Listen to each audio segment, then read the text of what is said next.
de empresas em diferentes etapas. E a nossa atuação principal é na parte de equity mesmo, na parte societária, mas também a gente faz alguns instrumentos que podem ser dívidas conversíveis, que ficam no lado da dívida por um tempo, até esperar o projeto crescer e aí se converte em equity.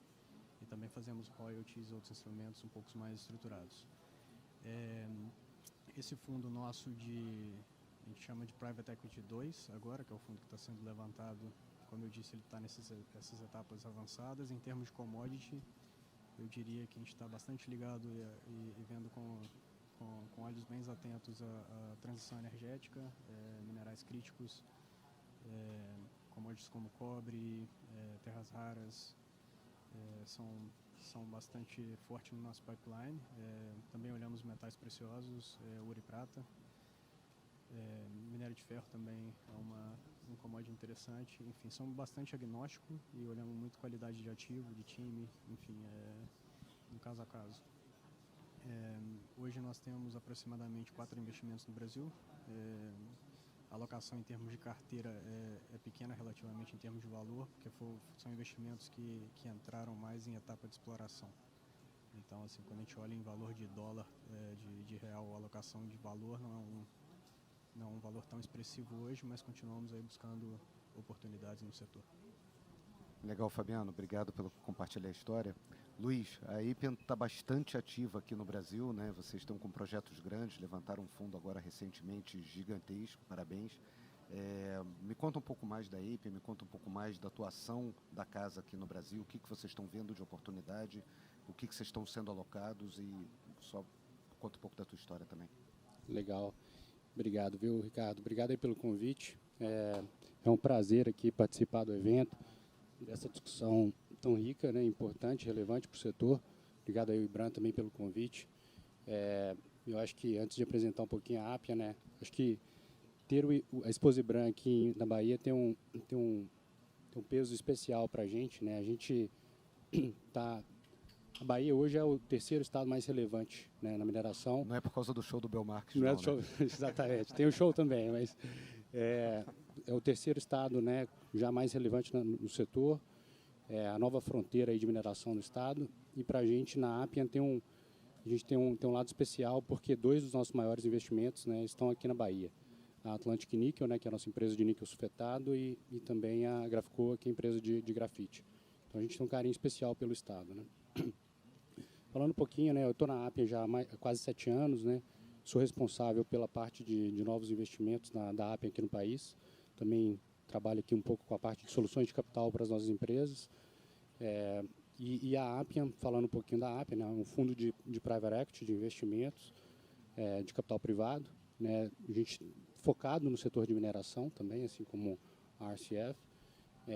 E a gente já atua no Brasil há mais de 10 anos, né, através de investimentos. A gente já fez 2 saídas aqui de investimentos. A gente fez uma recentemente, que é a Mineração Vale Verde, empresa de cobre.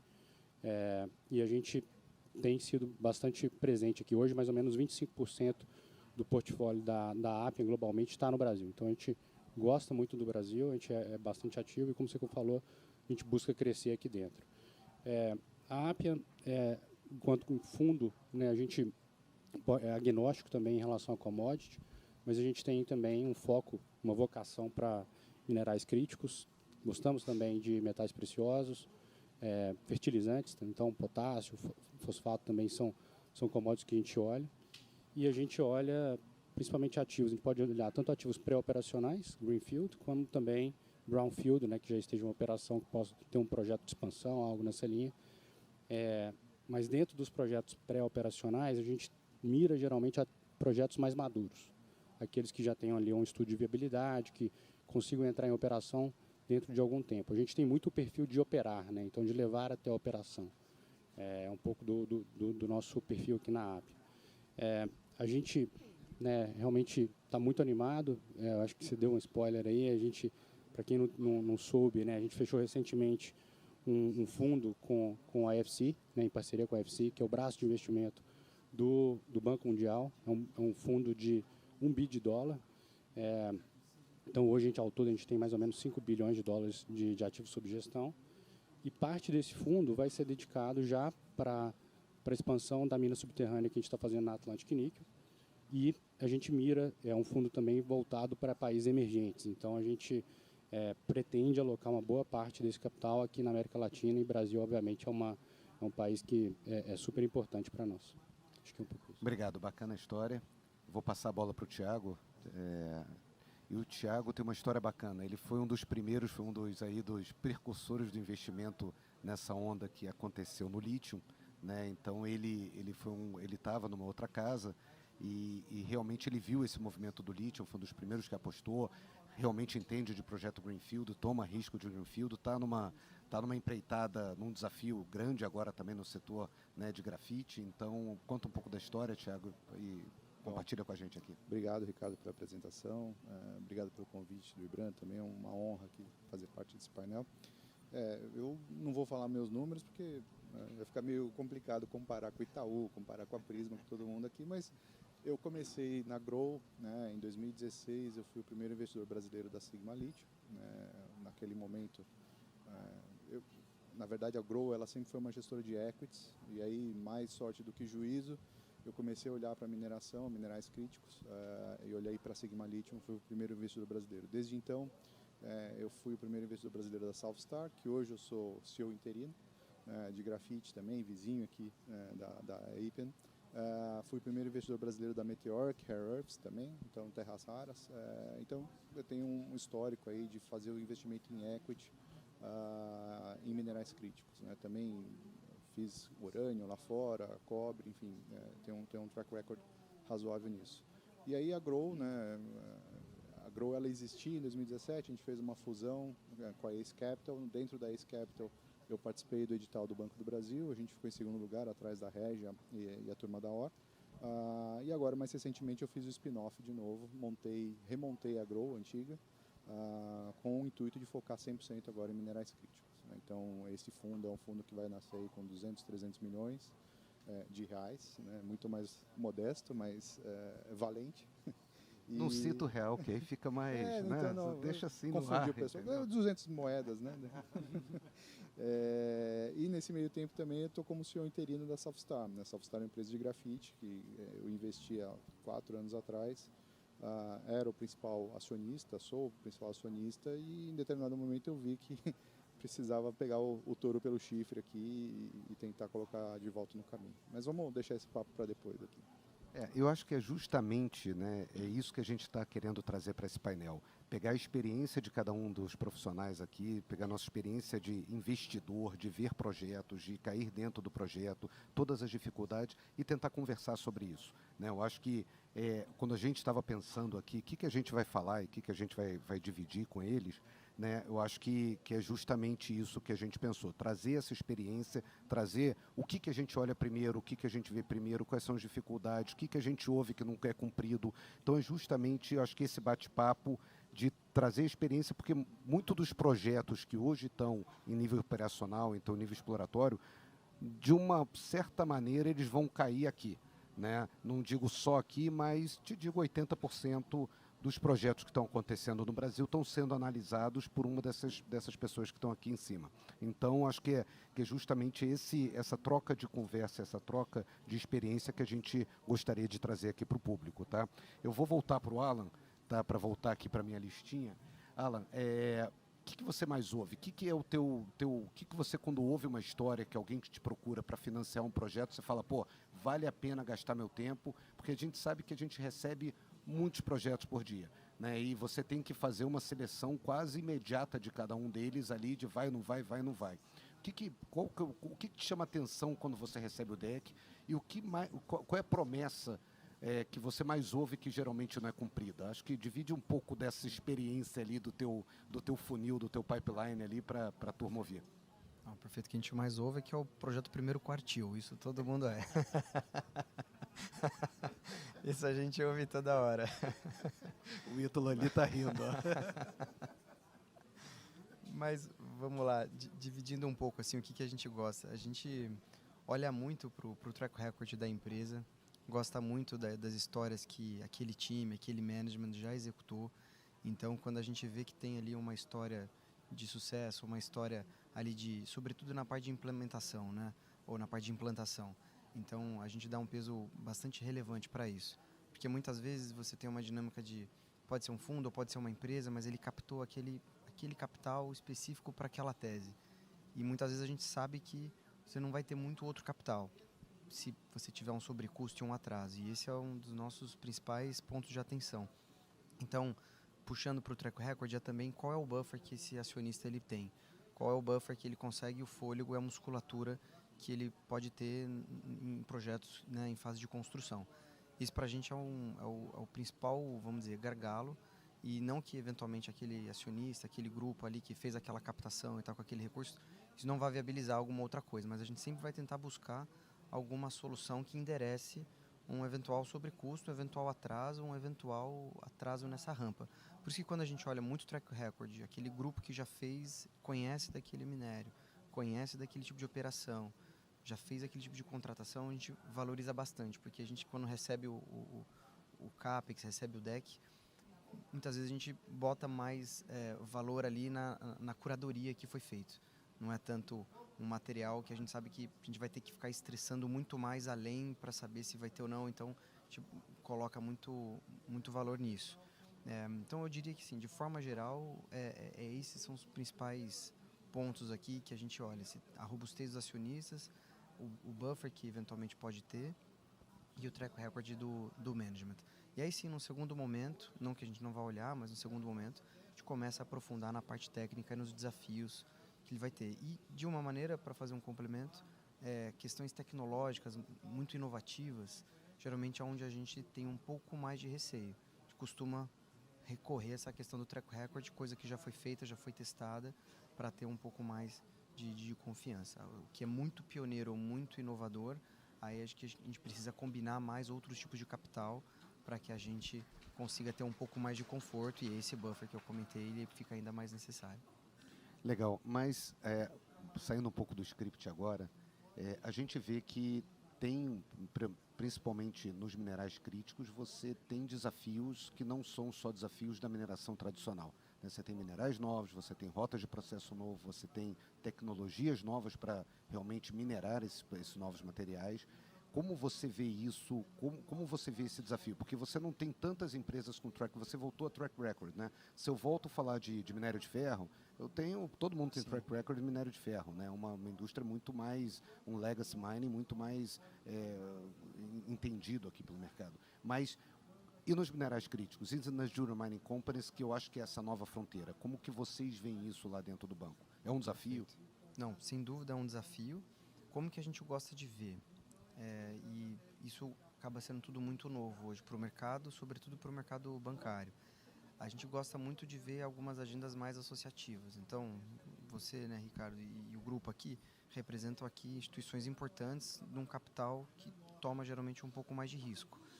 Então, quando a gente vê, junto do empreendedor ali, que já tem o capital dele, um royalty, um streaming ou algum tipo de dívida subordinada, então a gente vê um skin in the game adicional naquele projeto e sabe que a gente cria um incentivo talvez adequado ao nosso modo de ver, numa linha um pouco mais sênior em relação aos outros capitais, que a gente vai ter um arranjo, alguma combinação de que alguém ali vai tentar assumir aquele projeto, ou vai tentar colocar um capital a mais, vale a pena colocar um capital a mais. Então a gente vê muito essa visão um pouco da tier marginal do projeto em relação ao extra capital que precisa ser colocado. E essas linhas de capital, às vezes elas são boas porque elas criam uma dinâmica de equilíbrio nesse jogo, nesse tipo de momento.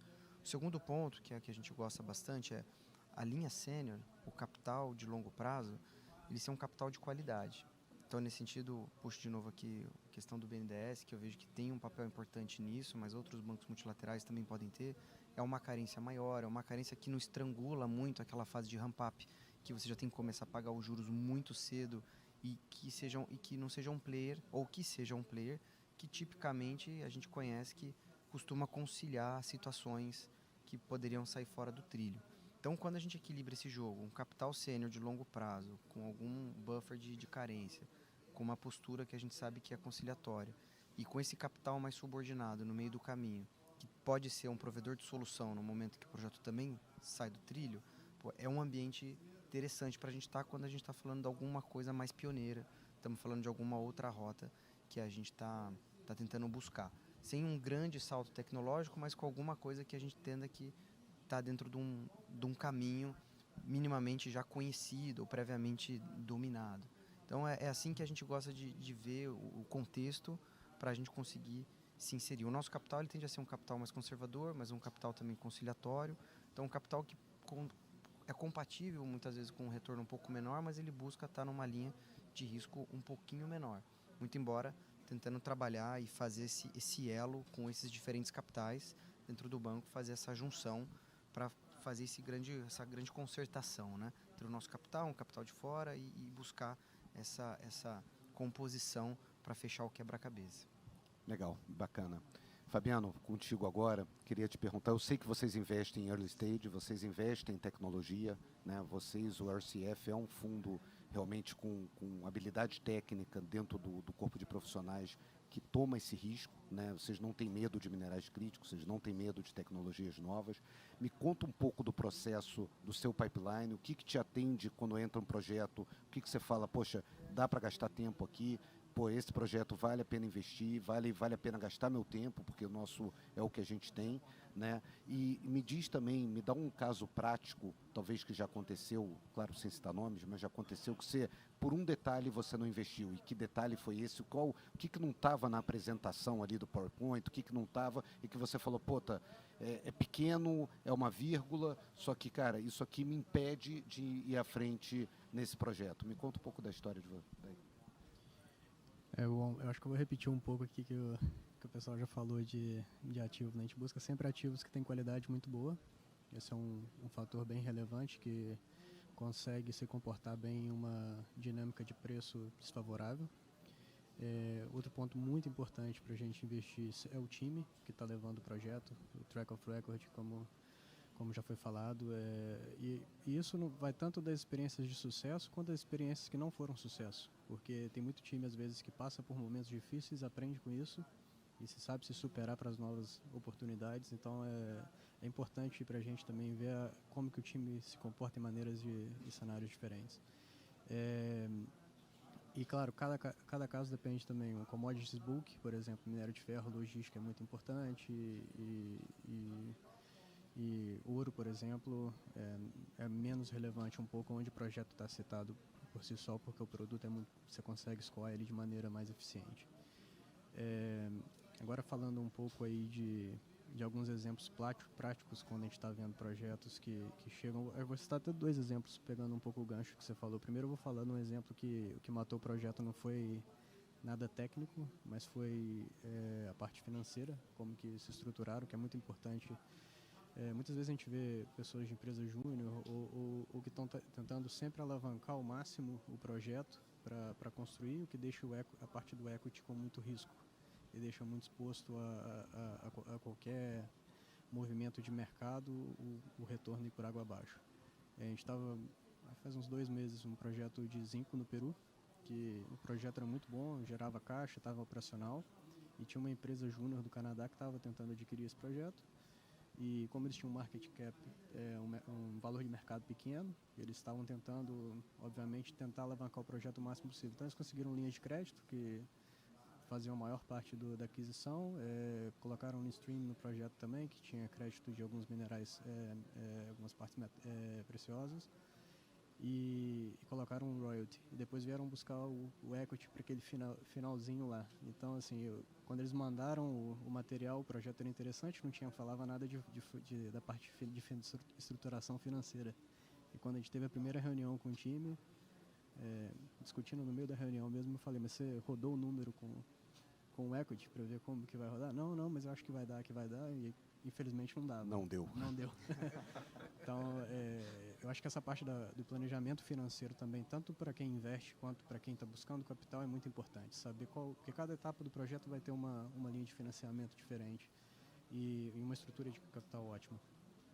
Apesar do equity, como nós estamos tomando mais risco, obviamente a gente busca um retorno mais alto comparado aos outros instrumentos, mas tudo tem um limite. E outro projeto também que a gente estava vendo recente agora, que foi mais na parte técnica, um projeto até na Guiné, de minério de ferro. A gente sabe que tem Simandu na Guiné, que é bem falado, um projeto menor em outra parte do país. E o projeto era teor altíssimo, minério na superfície, baixo relação estéreo-minério, tudo assim, fazia o box direitinho, né? E tinha uma ferrovia próxima, em torno de 50 quilômetros, e o pessoal queria começar o projeto fazendo transporte por caminhão, só que eles tinham um ramp-up muito agressivo. E aí, quando a gente foi entender um pouco o que eles estavam querendo fazer, a gente fazia a conta lá do 2+2 para entender o que isso significava na prática. Era um volume de caminhões absurdo passando no meio de comunidade, que a gente falava, cara, isso não é muito difícil operacionalizar isso. Eles fizeram um ótimo trabalho otimizando o NPV para depois fazer a parte da ferrovia que faltava e tudo, mas você não consegue a licença ambiental, então, social, ambiental, para operar um projeto assim. Então isso é muito importante, nós temos um viés muito forte nisso também, entender como que isso se materializa, sai da planilha e chega no investimento final. Então, assim, um exemplo simples de uma coisa que talvez não foi olhada, mas você passar 500 mil caminhões por dia na frente da casa da tia não vai funcionar. É engraçado você citar os caminhões, que já bateu, sei lá, algumas décadas atrás um projeto para mim, em que a gente também analisou o projeto, super de pé, não sei o que, e a logística era via caminhão. E aí chegou uma hora que a gente pegou a quantidade, milhões de toneladas, dividido pelo número de toneladas que cabe no caminhão, dividido pelo número de caminhão, número de viagem, não sei o que, eram 100 quilômetros. A gente chegou à conclusão que você precisava de 100 quilômetros, quase uma linha reta cheia de caminhões, para atender a demanda do projeto, né? Então, são aquelas contas de padeiro que às vezes você faz o sanity check, em que os projetos não ficam de pé com as coisas mais simples, né? Que as pessoas começam a inventar números, e é engraçado, a gente bate nessas teclas, voltando ao back to the basics aqui, você consegue encaixar e achar essas pegadinhas, né? Sim. Não, e é entendível, porque quando você está vendendo um projeto, você quer, obviamente, otimizar o retorno para o investidor, né? Então, você quer ali mostrar o máximo que você consegue com um CAPEX baixo, mas eu acho que na mineração, e assim como vários outros setores, você não consegue ter atalhos. Então, é importante ser realista com o que se pode e o que não se pode fazer. E a gente geralmente ouve muito dessas conversas quando os projetos vêm para a nossa mão, né? O otimismo, sabe, o excesso de otimismo quando chega no PowerPoint, eu vou passar a bola para o Luiz, quando chega no PowerPoint, sabe, é tudo maravilhoso, não tem problema, né? São os problemas que as pessoas levantam, são os problemas fáceis, que já tem todo mundo a resposta, né? Então, aquele problema que o cara sorri para você e te dá uma resposta maravilhosa, mas é importante, eu acho, que o empreendedor saber que a análise técnica é muito bem feita do lado do investidor. Não existe bobo nesse mercado, não existe ninguém que assine um cheque do tamanho que tem que ser assinado na mineração e que não faça uma diligência muito grande. E acho que, assim, você tem uma chance só de falar, às vezes, com o gestor do fundo. Você tem uma chance de levar seu projeto, você tem uma chance de vender o seu caso, e as pessoas se falam. Todos aqui são amigos, todo mundo aqui troca figurinha de projeto toda hora, sabe? Se eu tenho uma coisa de grafite, eu vou ligar para o Thiago, falar, pô, Thiago, o que você acha da grafite? Ou, sabe, a gente sempre troca figurinha, porque também se bate em mim e se queima. Eu acho que, assim, no mercado é pouca gente que no nosso mercado atua. Então, fica a dica para o empreendedor, cara, quando leve uma coisa que faça sentido, que menos seja agressiva, mas que seja realista. Isso eu acho que vai pegar melhor no ponto de vista do investidor na tomada de decisão do que ser uma coisa muito otimista, né? E passo a bola para o Luiz. Luiz, e você? O teu processo de funil, como que você analisa? O que você, geralmente, quando você vê o tal do PowerPoint... E agora o PowerPoint agora é com IA, então fica mais sensacional possível, né? PowerPoint com IA, na minha época não tinha isso, seria mais fácil, né? Mas PowerPoint com IA fica mais fácil agora. O que você mata um PowerPoint? Quais são as perguntas que você faz que geralmente aquilo não se sustenta e que você consegue adiantar seu trabalho e não gastar tempo naquele projeto que você acha que não vai para frente? Não, legal. Obrigado pela pergunta, Ricardo. Bom, eu acho que, antes de responder especificamente esse ponto, eu acho que a gente tem que fazer um reconhecimento também que, após alguns anos, né, olhando investimentos aqui no Brasil, né, outras oportunidades de investimento fora também, eu acho que o Brasil, a gente está vendo algum nível de maturidade, né, um amadurecimento, né, das oportunidades que a gente tem recebido, né. Então, assim, acho que o setor está entendendo que precisa estar mais preparado para abordar o investidor, né, no caso, nós aqui, para ter uma conversa. Então, a gente tem visto já um certo nível de sofisticação do empreendedor, das empresas melhorando. Eu acho que a gente está num processo. E eu acho que isso é importante, né? Porque, no final das contas, todo mundo fala a mesma língua. E a gente tem um ambiente de negócios mais favorável no Brasil para a gente, daqui a um tempo, estar no nível do Canadá, da Austrália, e ter um ambiente ainda mais estruturado para a mineração. Sobre processo de seleção, né? Acho que o que você comentou, né? Várias vezes a gente recebe ali o PowerPoint, que o projeto não tem problema, né? Mas como é que eu elencaria aqui alguns pontos, né? Acho que 3 pontos aqui que eu acho que são importantes. Um é a parte de planejamento, associado aqui um pouco também ao time, como já foi falado. Parte de gestão de risco, e tem um outro ponto aqui específico, que é o que a gente costuma falar de risco binário, né?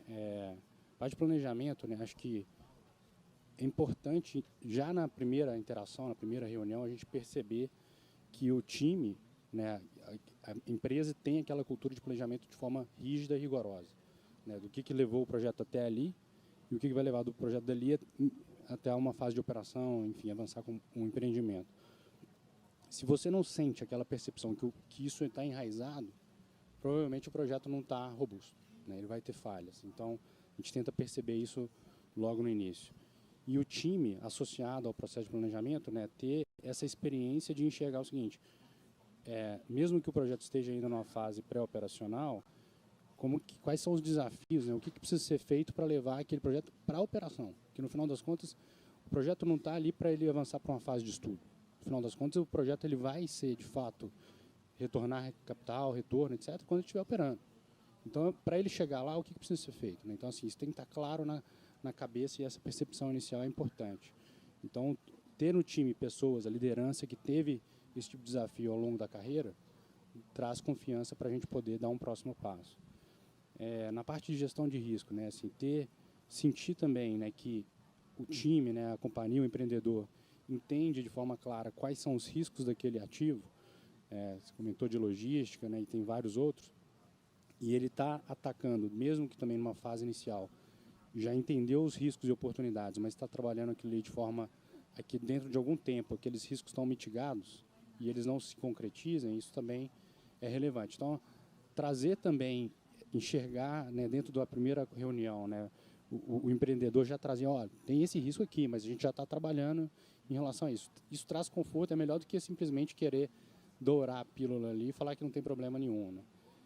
E por último, essa questão do risco binário, né, que para a gente é relevante, que é o seguinte: se a gente percebe que tem um risco, que se ele se concretizar, ele pode ser um risco que seja fatal para o projeto, a gente sempre tenta identificar isso, e às vezes não é muito claro, então a gente tenta buscar isso de imediato, porque pode ser que aquilo ali, ele pode até existir, né? Não tem problema ter um risco como esse, mas se ele estiver sendo bem tratado, também traz conforto. Mas se a gente vê que a companhia nem percebeu que tem aquele risco, e aquilo ali de fato pode ser algo bastante sensível, se um licenciamento ou alguma coisa que bem específica se concretizar, inviabiliza o empreendimento, então são pontos que de cara a gente tenta identificar, porque isso é importante para dar o próximo passo. Então, acho que são... Agora, você citou um ponto super relevante e super importante, que eu acho que está na preocupação de qualquer um que investe no setor, que é licenciamento, né? E licenciamento é um fatal flaw, é um risco binário. Se acontecer, vai para frente; se não acontecer, se acontecer, você ainda tem dúvida se vai para frente, vamos botar assim, né? Porque o negócio pode voltar, isso é que nem, sei lá, Walking Dead. E se não acontecer, você é binário, você dá um write-off do seu investimento. Como vocês analisam isso dentro da Appian? Vocês têm uma área, vocês me diz um pouco essa avaliação de risco, principalmente focado no ambiental. Qual é a preocupação de vocês quando vocês vão investir num projeto que ainda está numa LP, que ainda está ainda está em processo, até na construção, você precisa de um melhor para operar. Então, só fala um pouquinho para a gente sobre isso. Sem dúvida. Não, perfeito. Eu acho que licenciamento pode ser um risco binário.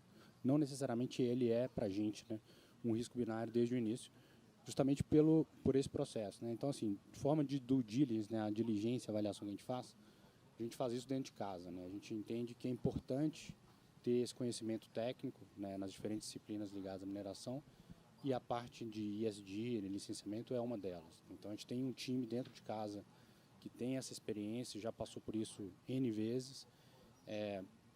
E mesmo que o processo de licenciamento seja complexo, e a gente tem apetite para esse tipo de processo, não necessariamente a gente vai olhar só o projeto que tem um mar de rosas ali, porque é difícil, né, principalmente mineração. A gente sabe que tem esses desafios, mas a forma como isso está sendo diligenciado, né, como o time está conduzindo o processo, né. Então tem boas práticas que a gente tenta enxergar na companhia desde o início, mesmo que ainda esteja numa fase inicial. Como é que ela está abordando as comunidades, como é que é o trabalho que está sendo feito para dos estudos ambientais que estão naquele momento, qual o nível de maturidade que o time tem e já enfrentou desafios semelhantes em outros processos, né? Então, são pontos que para a gente são críticos e a gente também consegue enxergar as práticas ruins, né? Ou seja, na verdade o time está seguindo caminhos que podem ser perversos, né? Ou seja, estou tentando um atalho, e é o que a gente falou aqui, né? Mineração não tem atalho, então se às vezes o time está seguindo, né, o empreendedor está seguindo por um caminho que pode ser ruim, na verdade ele pode ter que voltar 3 casas no tempo e isso pode comprometer, enfim, todo o empreendimento, ou pode ser que se alongue muito mais. Então a gente tenta buscar isso também desde o início, mas dentro de casa. Bacana, bacana. Vou passar a bola para o Thiago. E vou pegar um pouco, Thiago, da tua experiência em public equities, né? A tua experiência em comprar e vender companhias públicas que tradam em ações na Bolsa, seja no Canadá, seja na Austrália, seja no Brasil, né? Meio que mixar isso aqui com as experiências aqui de private equity do lado de cá e de crédito, né? Qual seria para você o pior motivo para você investir numa ação de mineração, né? Comprar uma ação? O que seria... eu estou perguntando isso justamente porque a gente está vivendo um momento de hype muito grande, né? A gente vê o ouro a $4.300 a onça, meio que tudo voa. Qualquer projeto de ouro que a gente já analisou na vida, a 4.300, os retornos são maravilhosamente bons. Não tem, nem precisa fazer conta, né? Isso seria um péssimo motivo ou não, uma boa oportunidade? Me dá um pouco dessa perspectiva de public equity, de comprar e vender ação. Eu acho que é isso aí, Ricardo. O pior motivo que você pode ter é chase the rally aqui, né? Ou seja, você está vendo um movimento que você não consegue explicar e você fala, putz, eu gostaria de ter comprado esse negócio lá atrás, demorei ou a análise não era tão assertiva, e aí a hora que você vê o rally acontecendo na sua cara, você fica, putz, devia ter feito, né? Famosa sair catando cavaco. Isso já aconteceu, todo mundo aqui já passou por isso, né? Urânio... Continua acontecendo, porque o ouro você pensou que 2.000 você ia investir, no 3.000 também, no 4.000 você agora você está na dúvida, talvez bate a 5. E aí quando dá aquela realizada, você fala, não, agora eu vou esperar um pouquinho porque vai realizar mais, né? Então, isso não é só em mineração, public equities é isso todo santo dia, né? E uma das lições que talvez eu tenha aprendido é que não dá para você ficar chasing the rally, porque isso é uma máquina de perder dinheiro. Então, o que eu tento fazer, né? E, assim, por mais que public equity você tenha a ilusão de que você consegue sair do projeto, na verdade, às vezes você tem private equity travestido de public equity, né? Ele está listado, ele happens to be que está listado, mas ele não é um negócio que deveria estar listado. Então, o que eu tento fazer, né? E tentando acrescentar um pouco aqui do que vocês já falaram, o gabarito aqui, né? Se a gente tivesse um formuláriozinho aqui e pegasse a opinião de todo mundo, cara, você tem um due diligence pronto de qualquer projeto de mineração. O que eu tento fazer, que é um pouco diferente, né? Quando vocês falam, eu sou agnóstico em relação a isso, eu não sou. O que eu tento fazer é olhar para aquela curva de oferta e demanda e colocar algumas condicionantes. Então, o exemplo do lítio, que é um pouco mais claro. Quando eu olhei para lítio, né, tem um motivo para eu ter investido em lítio, porque todas as baterias que eu estava olhando, todas as químicas de bateria que eu estava olhando, você cortava, você tinha um denominador comum, que era lítio. Tinha níquel, tinha manganês, tinha cobalto, tinha ferro, fosfato, etc. Putz, será que eu vou investir num projeto de níquel aqui pensando só em bateria? Não, só em bateria não, porque se essa bateria morrer, eu estou ferrado, meu projeto não para de pé. Agora, todas as outras tinham lítio como denominador comum. Então, quando eu olho para um projeto, eu gosto de olhar assim, o que é o uso final desse ativo, o uso final desse produto. É alguma coisa que vai ser breakthrough, um negócio que vai ser crescimento de 2 dígitos nos próximos 2 anos. Tá bom, quanto que eu acredito nessa tendência? E o contraponto disso é o grafite, né? O grafite ele tem um uso sim para bateria veicular, mas dependendo da química, se não for a bateria LFP, que é a bateria dos chineses hoje, um negócio estava morto. né? Então, o que eu olhei quando eu fiz o investimento em grafite? Falei assim, cara, isso aqui tem um uso industrial que me permite gerar caixa, até que, se esse negócio for um potencial, é um projeto com uma TIR sensacional. Se não chegar lá, se for um uso industrial só, é uma TIR que para de pé, é ok, é decente. Mas, então, eu sempre olho essas duas coisas, né? O quanto que você tem de carrego daquele projeto, como ele é, né? Ou seja, se não tiver nada estratosférico no caminho, e se ele é um ativo único quando eu estou olhando uma tendência de longo prazo. Não, bacana ver essa, né, não ser agnóstico pode ser uma vantagem, né? E realmente o difícil é você apostar no cavalo certo, não tem dúvida, porque é muito complicado você ver essas tendências de commodity, principalmente em minerais críticos. Sem dúvida. Né? Se você visse hoje, né, a gama de material que a gente tem, o que você estaria apostando hoje em termos de tendência? Eu sei que com todos os disclaimers, não siga os comentários. Né? Assim, tirando todos os impedimentos que a gente tem hoje no Brasil, para mim o número 1 seria o urânio. Então, assim, olhando os projetos de urânio, a gente tem um potencial gigantesco, mas a gente tem uma mudança legislativa que precisa ser feita. Então, como é que você viabiliza um projeto que você vai ter que ter uma mudança legislativa no meio do caminho e um carrego que você vai ter que manter todos os licenciamentos, etc., para você conseguir chegar na fase de produção? Eu acho que esse é o segredo da mistura aqui, né? Ou seja, como é que você consegue conciliar essas duas coisas? Mas eu diria que o urânio, para mim, assim, terras raras tá muito na moda, né? Todo mundo fala de terras raras, heavies, lights, etc. Acho que isso é incontestável, mas, de novo, se a gente for pegar tudo que a gente falou aqui, terras raras ainda tem um desafio de processo. Sem dúvida. Né? Então, fala, terras raras é preciso pra caramba. Todas as linhas de financiamento que foram feitas em empresas americanas, não foram feitas em outros países. Agora na Austrália, mais recentemente. A grande mudança que teve foi quando a MP Materials conseguiu um preço de incentivo muito superior ao que é o preço de lista chinês, mas foi feito lá fora, não vale para a empresa brasileira. Então você ainda tem desafios. No caso do urânio, eu acho que não. Aqui, você pega tanto da defesa, você pega a parte de AI. Se a gente for falar de AI, é ótimo você comprar NVIDIA, é ótimo, mas quem que vai rodar a energia para isso aqui? É urânio, é nuclear. Então, eu acho que o urânio a gente não consegue escapar, não. Eu acho que esse é um grande projeto. Legal, tomara que o Ministério já aprove esses investimentos, que eu acho que o setor está... É isso aí. Que o setor vai andar, né? Bom, estou passando agora para um papo mais agora de pré-operacional, né? Assim, qual é o processo nosso aqui de diligência e entrar nos ativos e conhecer, né? Depois que passou essa primeira fase de, poxa, é legal o PowerPoint, vale a pena investir tempo, vamos gastar tempo, vamos contratar a empresa, vamos fazer due diligence, vamos ir para o campo, né? Pegando aqui o Alan, me diz um pouco do que são as preocupações do seu comitê de crédito, o que você olha numa visita. A gente esteve numa visita recentemente de um ativo grande juntos, e o que você estava de olho ali naquela visita, porque são ativos gigantes que às vezes a gente não tem experiência técnica, né, como financeiro, de você analisar se o parafuso está bem apertado, se está pintadinho direito, mas qual é a sua visão, o que você tenta buscar nesse teu processo de diligência até a aprovação dentro do seu conselho de investimento? Perfeito, Ricardo. Não tem uma fórmula pronta, mas o que a gente busca tentar tá sempre cercado de vários experts, vamos dizer assim. Então, uma boa diligência técnica de terceiros, uma boa diligência ambiental de terceiros, um bom diligência legal para dar uma olhada em tudo, e também algo que a gente olha muito, a parte sócio e ambiental. E o sócio, em projeto de mineração, a gente sabe que geralmente é um tema que tem que olhar com bastante lupa.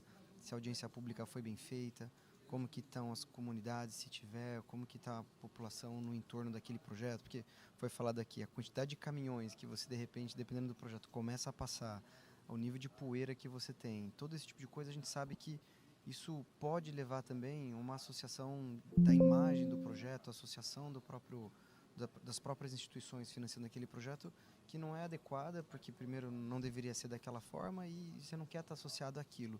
Então, ele é uma parte um pouco de uma extrapolação, porque muitas vezes a parte do processo legal está muito bem feita, aquilo está tudo cumprindo os conformes da lei, mas a gente eventualmente observa, e pela nossa experiência, o nosso portfólio também de outros setores, que aquilo ali pode ter algum problema. Então, geralmente, é comum, né, não vou dizer que em todos os casos, é comum que às vezes a gente tem que subir um pouco a barra nesse aspecto socioambiental. Então, esse tipo de diligência E o monitoramento dessa parte, ela é muito importante. Da parte de engenharia, geralmente, por mais que o banco muitas vezes tenha também engenheiros, tenha pessoas com formação mais técnica, eles não estão ali na prática daquela função técnica do ponto de vista de acompanhamento de obra e tudo mais. Então a gente gosta muito de quando a gente já teve um relatório, já recebeu ali a diligência técnica e faz a visita até com esses engenheiros. E aí a gente consegue ter um pouco mais da visão guiada. Porque senão, o que a gente acaba olhando muito, e um ponto que a gente repara muito, acaba sendo a questão logística. Porque até para chegar nesses projetos de mineração, geralmente eles são mais adentrados dentro do interior, de algum estado, a estrada não é tão boa. E ali para a gente já dá alguma sensibilidade, que é o que você falou mais cedo, quando você faz aquela conta mais simples e já faz um sanity check. Você já percebe que você está indo, a rodovia fica parada um tempão, a gente passa um pouco por isso. Você fica ali, espera um tempão, passa um, passa o outro, você fala, caramba, isso aqui está falando que vai chegar no porto, que já vai chegar tantos dias, tal. Qual que é o capital de giro que essa empresa vai precisar aqui? Isso não está no modelo. Então isso desperta algumas intuições que a gente vai observando, que a gente depois acaba contrastando e trazendo de fato, voltando para o engenheiro, voltando para quem tem aquele conhecimento especializado mais no detalhe. Então a visita, ele acaba despertando algumas intuições, alguns insights que muitas vezes a gente não vê. Outra coisa que a gente repara também, e é comum, às vezes é o entrosamento ali do time, né? O grau de organização da própria visita. Você percebe quando tem uma bateção de cabeça, não pode ir por aqui, ou alguma questão de segurança, que também é importante. Não, pode entrar aqui, eu passo o meu cartão aqui, você já entra aqui. Fala, caramba, mas você tá passando o cartão aqui, com a gente não tá legal. Então, você já, com isso, vai gerando aquela intuição, que fala, olha, peraí, a gente tem que ter um olhar mais crítico nisso, naquilo ali, botar um monitoramento mais próximo. Então, esse tipo de situação é bom para isso. A gente percebe coisas que a gente sabe que na prática, no dia a dia, elas vão estar acontecendo daquilo ali de forma mais acentuada. Então, diria que é essa forma que a gente costuma conduzir a diligência. E o ideal, nem sempre dá para ter, o ideal é fazer uma aprovação de crédito depois de ter feito tudo isso, mas a gente costuma ser bem flexível. Muitas vezes o empreendedor ele precisa ter uma aprovação antes para poder mostrar para uma rodada de equity, e aquilo fica condicionado de uma forma muito pragmática. Assim. Tudo bem, a gente tem uma aprovação, está rodada nas governanças, mas temos que checar a qualidade dos estudos que vêm depois. Então isso a gente consegue também ser bem adequado quando não tem o cenário ideal, de fazer a visita, ter tudo antes, de ter uma aprovação final e formal. Legal. Eu imagino que as conversas no comitê de crédito sejam, de vez em quando, viscerais. Né? Estou vendo o Ítalo está aqui com a gente também, eu acredito que mas me diz uma experiência que, mesmo sendo visceral, foi positiva para o ponto de vista de você ter batido no comitê, o comitê ter levantado questionamentos que porventura você não fez, ou que a equipe técnica não fez, e teve que voltar, e isso deu uma robustez maior no teu processo de aprovação. Então, dá um exemplo, como que isso funciona dentro lá do banco. Não está no nosso script aqui. Não, perfeito, perfeito. Esse é um ponto, ele é bem multifacetado, tá? Esse tipo de aspecto, por exemplo, no socioambiental às vezes acontece muito. Porque o socioambiental, a gente pode passar ele no final ou pode passar ele no começo. Você tem que passar ele em algum momento. Mas muitas vezes a gente está ali naquela ânsia, vamos dizer, um pouco mais comercial no começo, de passar a parte mais da engenharia, mais do como que vai se dar as garantias, e deixa isso um pouco mais para o final, dado que você tem flexibilidade, mas sendo que você sempre tem que passar, isso é imperativo. E aí quando porque você ainda não teve todas as audiências públicas, não teve todas as condicionantes perfeitas da licença, às vezes tem uma coisa, um detalhe lá, e o comitê pergunta naquela hora, quando você chama o time técnico, se você já tivesse perguntado antes para ele, você já tinha resolvido aquilo antes. E aquilo fica mais robusto, você cria um plano, você cria uma ação ali, junto com a companhia, e já tenta endereçar isso. Outros aspectos que a gente acaba debatendo muito, eu mencionei um pouco no início da minha fala, é aquele incentivo, como que a gente cria um incentivo adicional para o acionista colocar aquele capital extra. Então, foi falado um pouco aqui, está tudo muito alavancado. Qual o incentivo? Ele sempre tem um incentivo porque ele já botou algum equity, mas assim, quanto que você, estressando o modelo, você ainda vê que ainda tem um retorno marginal para ele colocar aquele extra. Então, quando a gente trabalha com engenheiro, a gente tenta sempre explorar esses cenários de downside. Um pouco o que o Thiago falou, mas talvez num olhar um pouco diferente, mas nessa direção. Qual que é o downside para a gente? A obra não entrar em operação. e ninguém colocar mais recurso, o acionista chegar para o banco e falar, olha, banco, me dá aqui uma carência, vou dar um haircut aqui nesses juros, eu pago lá na frente, coloca mais um pouco de capital e isso aqui, só falta mais isso e a gente segue.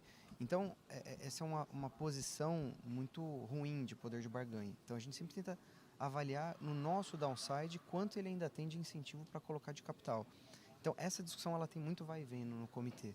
E isso pode sempre derivar para alguma garantia adicional, algum né, o que a gente chama de um Equity Support Agreement. Então, você pode ter um recurso adicional, um extra, aquele buffer que você vai contra o acionista, ou buscar uma solução mais criativa, através de algum, dentre nós aqui desse painel, alguém que tope ficar numa posição ali subordinada e que faça esse papel nesse momento. Então, e isso, além do fator técnico, do recurso que pode ser aplicado nesse momento, ele traz um intangível, que é ter mais alguém com o perfil de vocês aqui, que olham muito tecnicamente o projeto, validando aquela tese. Então, dado que geralmente os fundos aqui, vocês têm lá um engenheiro, tem um geólogo, tem experiências no mundo inteiro com isso, isso traz um olhar adicional que robustece. Então, quando a gente vai para o comitê e falta esse a mais, seja do equity, se a gente traz uma solução combinada com esse tipo de capital, ela reforça. Então, geralmente a gente tem esse tipo de interação, que envolve parte da garantia e dos aspectos mais de dia a dia. O ambiental a gente já, é o que falou também, eu vou repetir, não adianta ter atalho, já começa por lá que você não vai perder tempo, só vai ganhar tempo. Parece que vai ser mais longo o caminho por ali e depois você faz rápido. Não, começa por ali que geralmente você já vai ganhar mais tempo. Não, legal. Fabiano, passar a bola de CAPEX para você. Assim, CAPEX, assim, você vai fazer uma reforma do seu banheiro de casa, vai demorar mais, vai custar mais. Imagina construir uma planta de 450 milhões de dólares na sua frente, né? Sempre custa mais, sempre demora. Mas qual é a avaliação de vocês da RCF? Claro, porque CAPEX impacta no retorno, impacta no timing, impacta na necessidade de novo capital para dentro do projeto, né? Você tem uma série de projetos, né? Como que você tenta ter a garantia de um CAPEX bem feito antes de uma construção? Que tipo de, de estudo de viabilidade, que tipo de planta piloto? O que você olha nesse momento? Conta um pouco desse processo para a gente, da sua decisão de investimento de construção, e conta um caso que deu errado e como você também, não adianta, como o Alan falou, não adianta você deixar uma obra parada com 90% pronto, porque é ruim para todo mundo, mas também aquele dinheiro que às vezes não termina, estraga seu retorno inicial, que você aprovou aquela decisão de investimento junto com o seu retorno inicial, né? Conta um pouco mais sobre esse processo dentro da RCF. Bom, acho que na reforma da minha casa eu já, da área de churrasco, eu errei no budget também. Mas, com certeza. Na RCF a gente tem um time técnico que são pessoas que estão 100% focadas em cada detalhe do projeto. Geologia, a parte de mina e a parte de CAPEX. Eu diria que numa etapa inicial a gente olha alguns indicadores básicos. A gente fala de um termo aqui, eu não sei como seria em português, mas a gente chama de CAPEX Intensity, que é basicamente quanto de CAPEX por tonelada processada na planta que um projeto similar custou em outra área e foi construído e finalizou. E quando a gente começa a comparar os projetos, a gente sabe que as empresas, principalmente quando a gente está falando de empresas que estão buscando financiamento, tem uma pressão sempre muito grande de várias áreas da empresa para reduzir o CAPEX. E aí que eu acho que entra muito dos problemas também. Se corta aqui, se corta ali. Tem coisas que podem ser feitas, melhorar layout e tudo, mas eu acho que cortar em equipamento ou saúde e segurança, isso são coisas que não podem ser feitas. Então, a parte metalúrgica, testes, tanto para dimensionamento de equipamento, eu acho que é uma combinação de fatores. É entender se o projeto foi bem testado, bem estudado, e comparar com outras operações similares enquanto custou. A gente tem uma curva, acho que não sei como estão os números atualizados, mas eu lembro em 2014, 15, a gente estava olhando, a gente fez um apanhado de projetos de mineração no mundo. Espero que não seja para a gente essas risadas.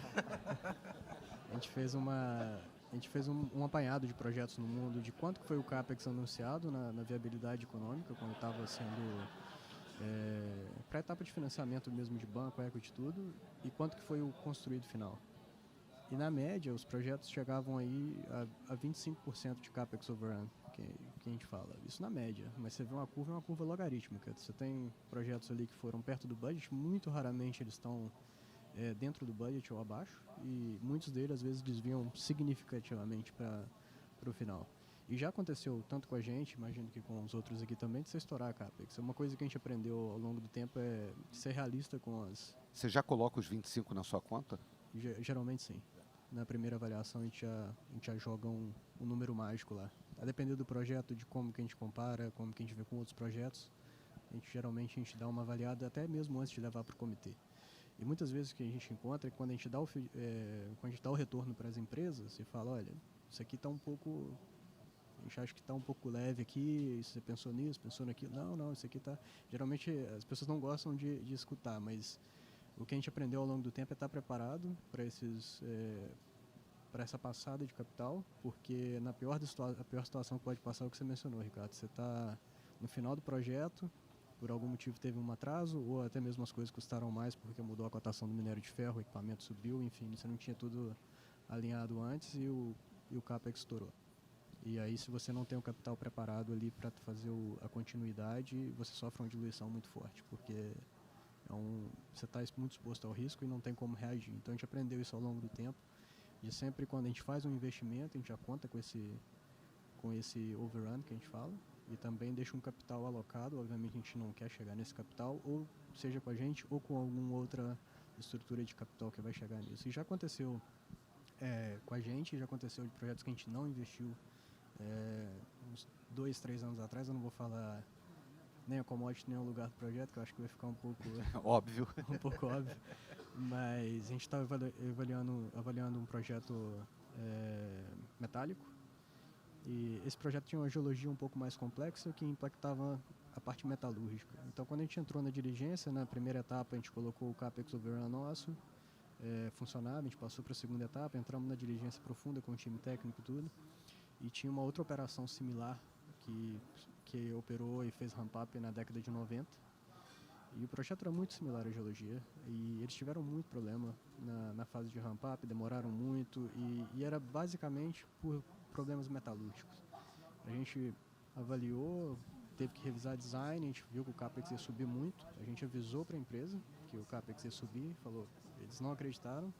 E como tinha capital disponível, conseguiram linhas de crédito de outro lado, financiamento, o projeto começou a construir e parou na metade, porque não chegou nem a operar, porque tinha alguns erros fundamentais que foram ignorados, talvez pela pressão de tentar fazer os números entrarem no modelo.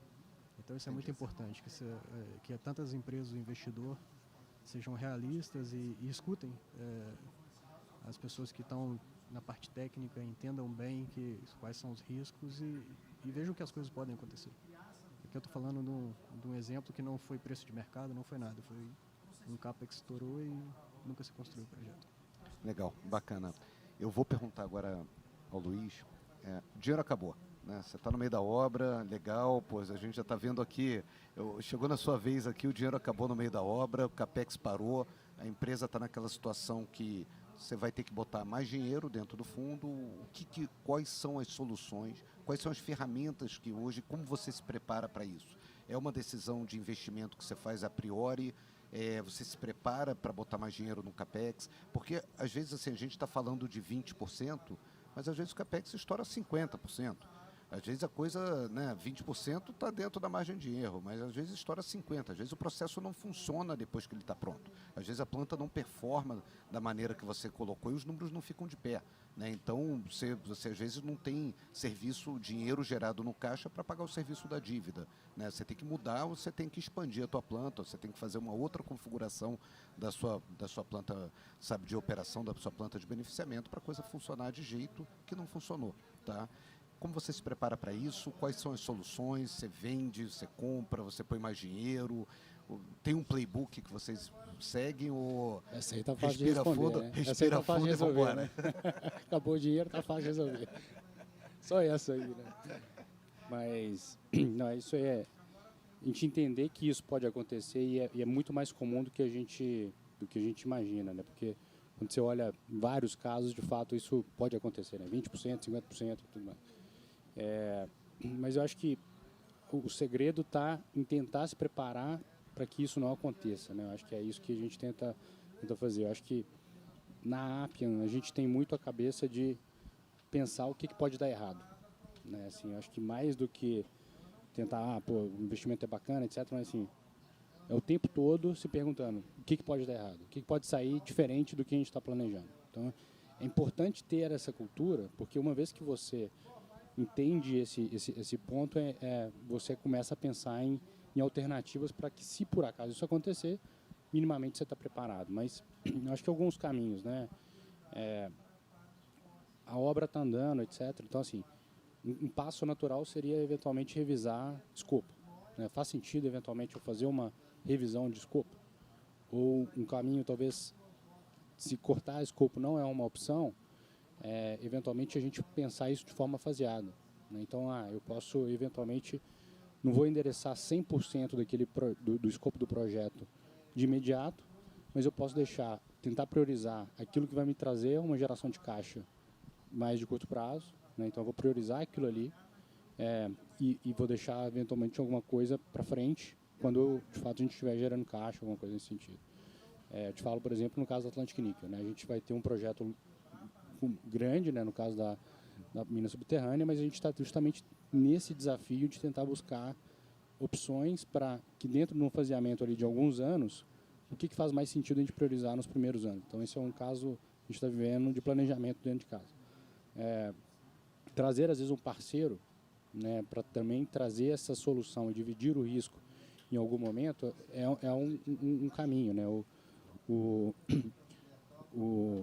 Alan comentou aqui um pouquinho da questão de compor o capital, né? Então, assim, se tem algum risco de cost overrun, que a gente sabe que sempre existe, como é que a gente consegue proteger para isso acontecer, né? E eu acho que deixar para isso acontecer na hora que o dinheiro acabou é o pior momento para você ter uma discussão como essa. Então, você pensar em uma estrutura de capital que ela está ali, né, tem aguenta o tranco se acontecer alguma coisa diferente, isso é bom. Então, trazer, às vezes, um parceiro comercial, um parceiro estratégico, né, que tem um foco diferente aqui para o projeto, tem uma competência adicional. Então, você, às vezes, pensar, eu vou travar uma venda, uma parte da minha produção futura, mas esse cara está comigo aqui dividindo o risco também na fase de execução do projeto. Então, isso é um caminho, né? Então, a gente pensa um pouco disso. E eu acho que, voltando a falar de planejamento, né? Acho que entender a questão do que a gente não sabe, saber o que a gente não sabe, eu acho que é super importante, né? Então, dentro do planejamento, se você não... isso aqui a gente ainda não sabe bem. Então, assim, cara, vou precisar trabalhar com uma contingência relevante para endereçar isso aqui. Pode ser que em algum momento eu vou ter que amadurecer nesse aspecto. Então, trabalhar disso de forma estruturada é algo que a gente faz. E contando um pouco da nossa cozinha, né, eu acho que a gente tem um cuidado, porque é o seguinte, é muito ruim, no meio de uma execução do projeto, você está lá, agora eu estou 80% do projeto avançado, mas os 20% finais eu não consigo mais fazer porque eu não tenho uma solução.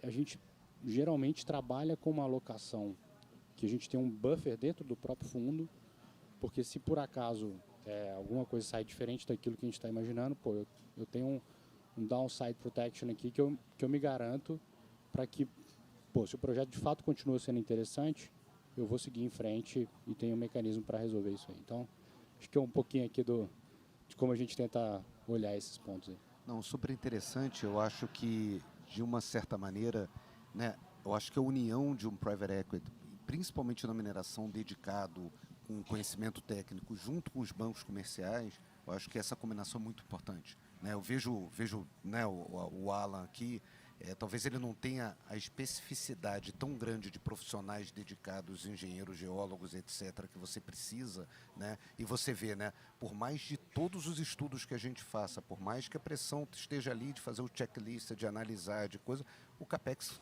né, é um dado que estoura 20%, o que é meio absurdo, né? Na verdade, se a gente colocar, se você fizesse um estudo de viabilidade técnico antes de uma obra, não deveria estourar 20%, que é um número, isso quando é 20%, né?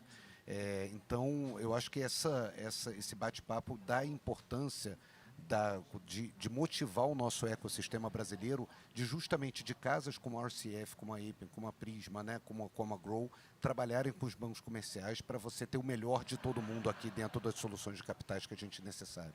Sem dúvida. Só para complementar aqui um pouco o que a gente estava falando, essa questão de gerar o buffer e quando a gente fala 20%, às vezes no número assim é só 20%, mas geralmente os projetos que a gente está construindo são projetos grandes. A gente está falando de meio bi de CAPEX, obviamente não vai ser tudo equity, 1 bi de CAPEX. Então quando você bota 20% nisso é um número que não é que você sai achando aí por aí. Então é importante planejar bem essa parte. Sem dúvida. E botando a bola para você, Fabiano, a gente tem uma pressão de começar a obra rápido, né? Acho que todas as casas é aquele negócio, vamos construir, começa logo, porque tem que entrar em operação, tem que começar a gerar caixa. Dentro da RCF, você prefere gastar tempo, porque estudo de qualidade demora tempo, né? Engenharia básica demora tempo, você fazer uma planta piloto e ter os resultados demora tempo, e isso mitiga justamente a próxima fase, que é a fase do CAPEX. Como que é essa pressão de timing versus qualidade do estudo antes da obra, antes de assinar o investimento, lá dentro da RCF? Eu acho que isso vai um pouco com a estratégia de entrar nos projetos quando estão no estágio final, é que muitas vezes a gente vai estar olhando o projeto já quando ele já está num grau de maturidade e com uma amplitude de teste de tudo que já deixa a gente com conforto para investir. Então, a gente não corta etapa, eu diria. A gente não, se o projeto muitas vezes chega projeto pra gente que fala, esse projeto está em viabilidade econômica e às vezes o feedback que a gente dá, na verdade, você tem um PFS aqui que está quase na viabilidade, falta fazer isso. Enquanto não tiver nessa etapa, a gente não tem condição de investir, ou a gente investe de maneira que a gente vai fazer algumas condições precedentes, que o projeto tem que avançar do ponto A ao ponto B, você vai ter um pouco de capital, e quando chegar no ponto B, a gente vai tomar a decisão de construir ou não construir, de qual que é a decisão estratégica. Mas tudo isso vai com alinhamento também com as empresas que estão investindo com a gente, porque como é o caso da Appian também, nós somos um private equity, nós temos uma vida de fundo, né, que você tem tempo infinito também para o capital. Então não é só sobre o retorno vai ser de X infinito de tempo. Você tem que ter um tempo de entrada e um tempo de saída, porque os fundos têm 10 anos e, obviamente, o período de investimento e desinvestimento é muito menor. Então, assim, o que a gente tenta fazer é ser bem diligente, ser realista, honesto com as pessoas que estão do outro lado da mesa também e explicar, olha, isso aqui é importante porque todo mundo tem que estar alinhado, do contrário, é muito risco para se assumir e partir já fazendo as coisas. Um dado interessante, se eu não me equivoco, acho que as etapas de estudo, exploração, de maneira geral, são 2% do valor total de um projeto que tem que ser investido para ele operar. Então, a pergunta é muito melhor, você melhor partir com os 98% ou melhor terminar de fazer os 2%? Eu acho que vai um pouco por essa linha. Então, não tem atalho, como a gente falava do início. Sem dúvida. E passando a bola para o Thiago, assim, e um pouco de vista do Public Equity, né? A gente vê que aqui como Private Equity, estando no dia a dia do CAPEX, discutindo, tendo acesso irrestrito aos números da companhia, aos engenheiros, ao management, quando você está no Public Equity é mais difícil ainda, né?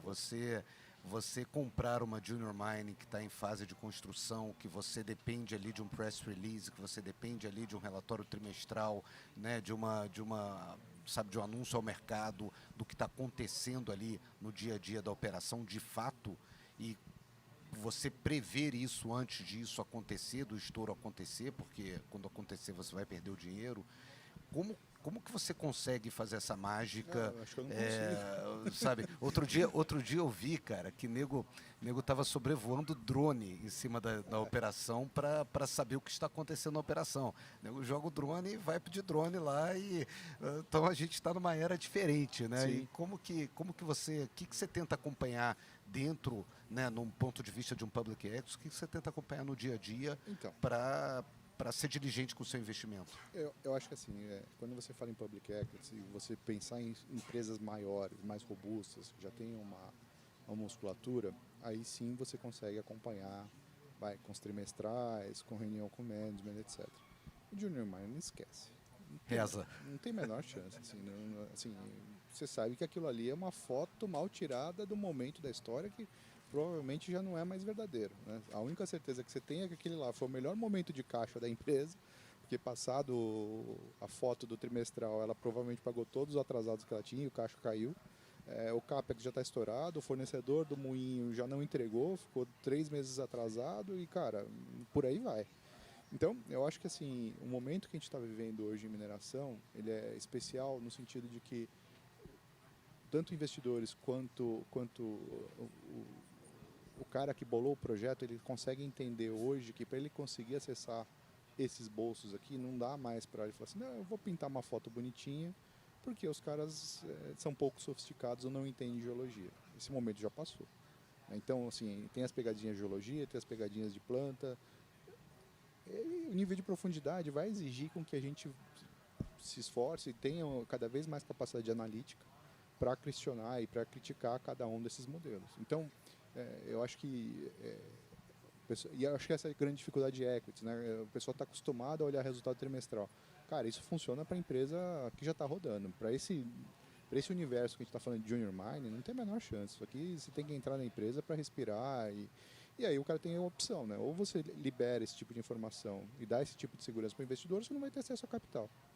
É tão simples quanto isso. Isso é uma discussão que a gente está tendo dentro da InvestMine junto com nossos amigos da B3, para trazer esse mercado aqui de capitais para o Brasil, né, ter esse ecossistema no Brasil, né, tirar aí, em conjunto com a Bolsa do Canadá, da Austrália, mas você ter mais empresas que levantem capital através da nossa Bolsa. Você acha que alguma mexida na legislação de press release, o que você acha que a gente está preparado em termos de mercado de capitais para uma junior mining, ou precisa ainda de melhorias dentro da nossa legislação para a gente ter um reporting mais adequado, ter uma legislação mais adequada, ter sabe, o que você vê dentro do nosso mercado e o que você vê que pode melhorar, até para a gente conversar com a B3, com a CVM e etc, para promover isso. Muito boa, né? Se eu for pegar, por exemplo, coisas básicas, hoje a gente não tem uma central que liquida ou que controla garantias de crédito, por exemplo, de mineração. Então, o que impede, por exemplo, uma junior mining de fazer um off-take agreement 2 vezes alavancado em relação à produção dela? Nada. O que impede uma empresa fazer um streaming de 3 vezes a produção? Quem está controlando isso? Grosso modo, se a gente tivesse que comparar, é mais ou menos você tem um carro e você dá ele em garantia para 3 bancos diferentes. Isso já aconteceu no passado, né? E a gente está falando de mineração aqui. Então, podemos começar por aí.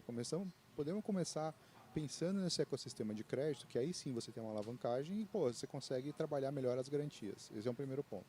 Na parte de legislação, acho que já tem um caminho excepcional que foi feito na Austrália, Canadá, né? Não vamos reinventar a roda aqui e achar que o nosso Brazilian Gap vai ser melhor do que o que já existe por aí. Até porque o capital ele é mundial, você não pode fazer um negócio que seja específico para o Brasil se os outros investidores não conseguirem compartilhar desse conhecimento.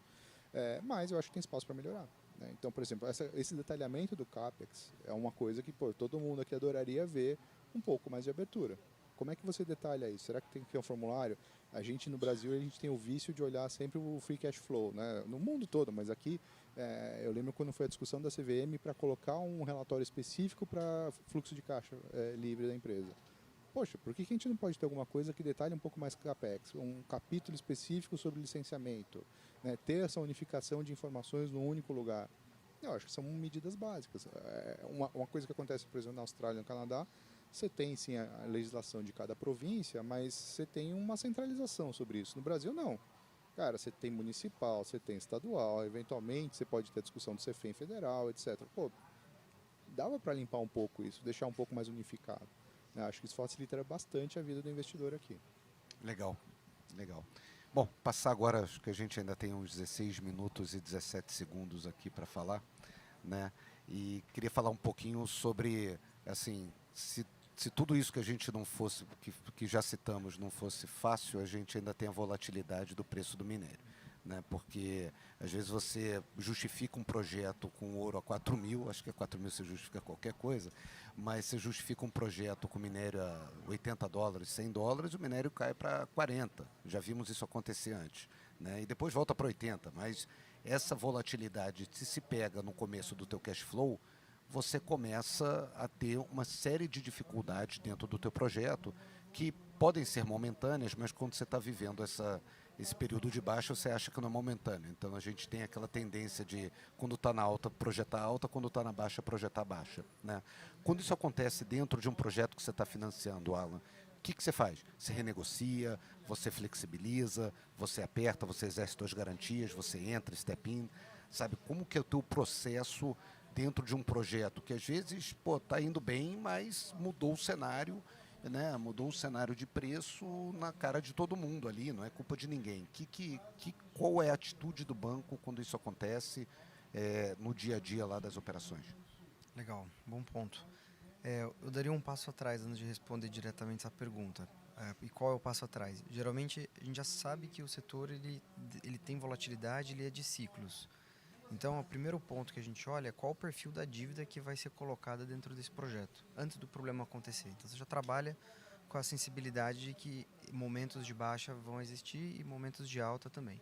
Então, o ideal é ter um capital, uma dívida, que a gente modele ela de uma forma que seja capaz de lidar com esse tipo de volatilidade, eventualmente discutindo qual que é o nível de banda, qual que é o nível de máximos e mínimos, dentro de algo minimamente razoável.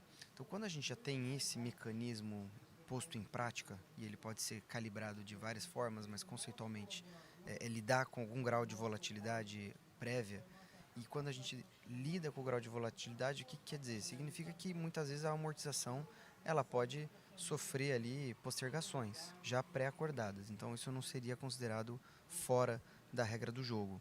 O juro geralmente é mais sagrado, mas enfim, a amortização tende a ter algum grau de liberdade dentro de uma elasticidade de duration pré-acordada. Então, quando essas barreiras já colocadas e conversadas, elas ultrapassam, né, esses limites, aí realmente isso vem para a mesa, vem para a gente conversar. É muito difícil falar que a postura vai ser A ou B no sentido já vamos executar, não vamos executar, porque geralmente esse tipo de projeto, você está lá com o empreendedor há muito tempo, então você cria um relacionamento, sobretudo no Itaú, é uma casa de relacionamento de longo prazo, então a gente sempre vai para a mesa com o parceiro e tenta entender como que está a situação dele, como que ele está pensando em resolver aquilo, como que o banco também pode ajudar e tentar conciliar alguma situação. Então é sempre muito bem visto quando o empreendedor fala, olha, a gente passou aqui as barreiras que a gente imaginava, vou colocar um pouco, como que você consegue colocar, como que você consegue ajudar, consegue não empurrar e tentar conciliar. Então realmente é muito no caso a caso. Se é uma questão puramente de preço, geralmente a conversa é mais fácil. Quando é uma discussão muito mais de operação, de ramp-up, de nível de produção, de nível de concentrado, aquele projeto não atingiu aquele nível de concentração, então ele está trabalhando sempre com um desconto em relação ao preço esperado. Então aí a situação ela pode ser um pouco mais complexa, porque aquele projeto estruturalmente não é só o parâmetro preço, é o Q vezes P ali, né? O Q também não está adequado. Então, geralmente a gente teria que ter aí um outro tipo de conversa e é esperado que o acionista consiga ter uma contribuição um pouco maior. Mas, de novo, é sempre muito conversado e o banco sempre tem uma postura muito construtiva de tentar rever, mantendo que o juros geralmente é mais precioso e a amortização você pode ter uma conversa aqui ou ali. Legal. E, Fabiano, vendo do ponto de vista de private equity, né, a gente sabe que quando o preço está numa maré ruim, geralmente o empreendedor ele pode até canibalizar a mina.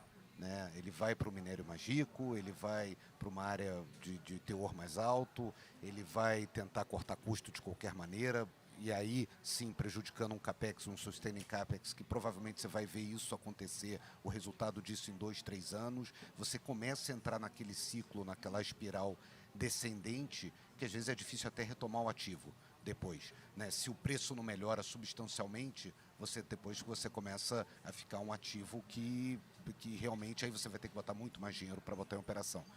Como você vê isso dentro da RCF? Você já teve que tomar uma decisão de fazer um stop loss, de fechar uma mina, de parar uma operação no meio do caminho, para evitar até, sabe? Porque eu acho que a gente vive num ciclo de commodity. Você pode ver uma commodity subindo em 2, 3 meses na sua cara e tudo voltar ao normal.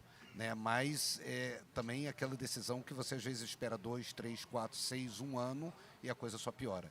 Me conta um pouco da experiência da RCF em relação a esse tipo de flutuação de volatilidade. Voltando um pouco aqui O que o Thiago mencionou, né? Quais são as commodities que vão estar bombando daqui 2, 3, 5, 10 anos? Então, quando a gente olha, para responder um pouco a sua pergunta, quando a gente olha as commodities, apesar de a gente ser agnóstico, a gente tem sempre um pilar de commodities que a gente está investindo em um determinado ponto no tempo. Então, a cada 6 meses nós temos uma revisão interna que a gente olha demanda e oferta de todas as commodities principais que a gente avalia. Tem uma lista de 20 que a gente mantém atualizada a cada 6 meses, em que a gente tem input da empresa toda. Tem o economista-chefe que vai estar passando os dados, vai ter revisão com os sócios, os times de investimento participam. E essa discussão traz perspectivas e informação de todo lugar do mundo, que basicamente a gente tenta se preparar para esses momentos. E aí vai um pouco também da questão dos ativos, de selecionar ativos que vão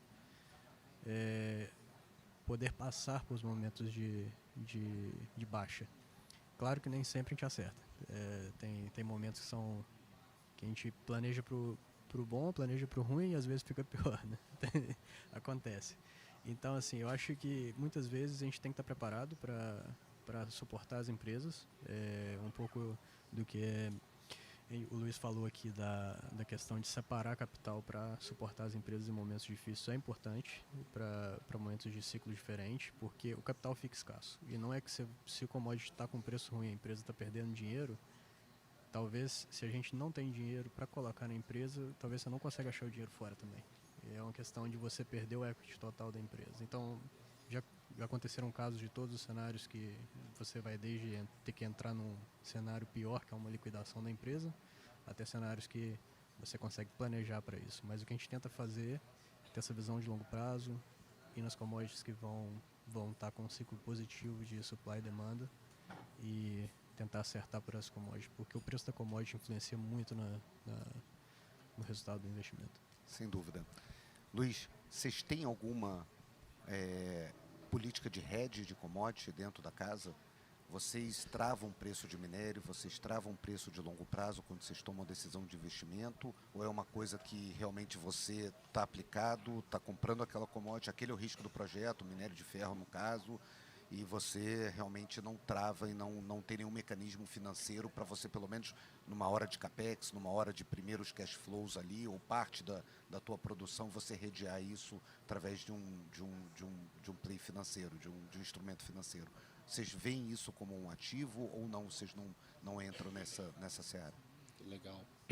A gente, primeiro, fazendo aqui o ponto também da seleção de commodities, né, que a gente quer se posicionar, né? Antes de entrar no tema do hedge especificamente. Acho que a gente tenta olhar um pouco, o Thiago comentou um pouquinho disso também, né, que acho que é um ponto importante, é o seguinte, quando a gente fala de metais ligados à transição energética, vários deles a gente tem uma projeção aí de 10, 20 anos, são bastante animadoras, né, e tudo mais, só que a gente precisa olhar também para a foto de hoje, né? Então, primeiro entender o mercado existente, essa demanda existente, né? Então tem, dos nossos ativos aqui, algumas das seleções que a gente fez é entender que mesmo que não haja o crescimento esperado, né, no curtíssimo prazo, a gente está protegido aqui para o mercado já existente, né? No caso do níquel que a gente está, existe, né, um mercado já, principalmente para a indústria siderúrgica. No caso do grafite também, existe um mercado já existente. E aí a gente está falando de upsides futuros aqui também. Então isso eu acho que é importante, pensando não querer fazer esse time, né? Porque fazer o time é muito difícil. Acho que primeiro eu tenho esse ponto. A questão do hedge, né?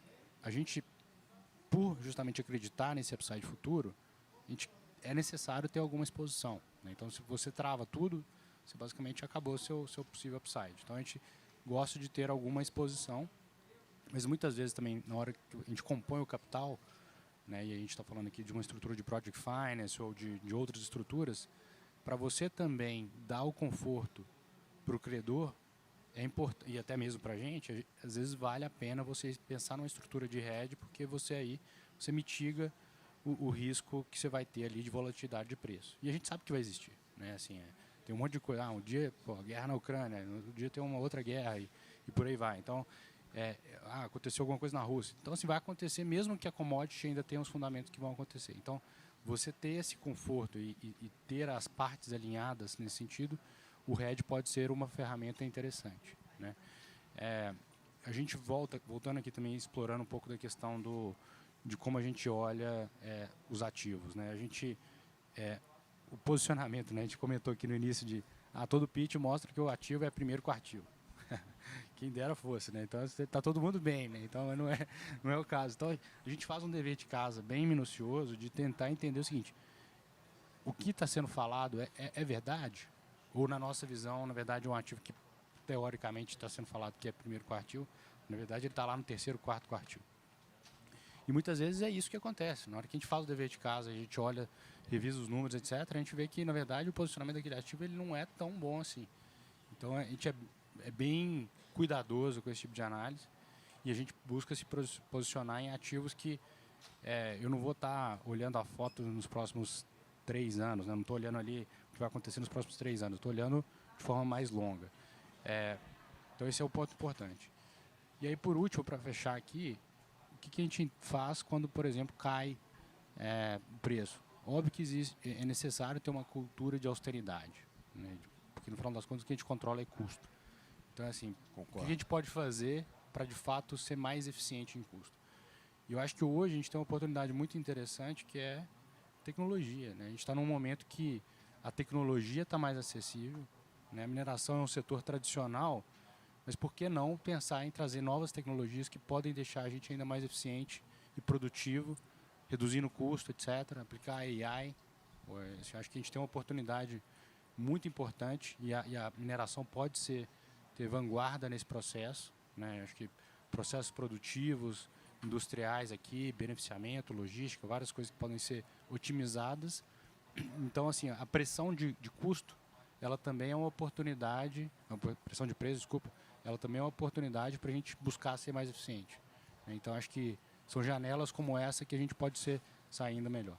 Não, bacana, e realmente a questão tecnológica que a gente abordou pouco aqui no nosso papo é extremamente importante, né? A gente vê, eu estava com alguns parceiros nossos falando de caminhão elétrico, então a gente vê que caminhões elétricos de off-road já são uma tecnologia, sabe, que vai economizar muito dinheiro, né? A gente está falando ali de distâncias 24 horas, 7 dias na semana, né, rodando ali em custo elétrico, é um potencial, sabe, de tecnológico operando, fazendo parte no cash cost, diminuindo bastante, né? Mas não vou me alongar muito, a gente tem 3 minutos.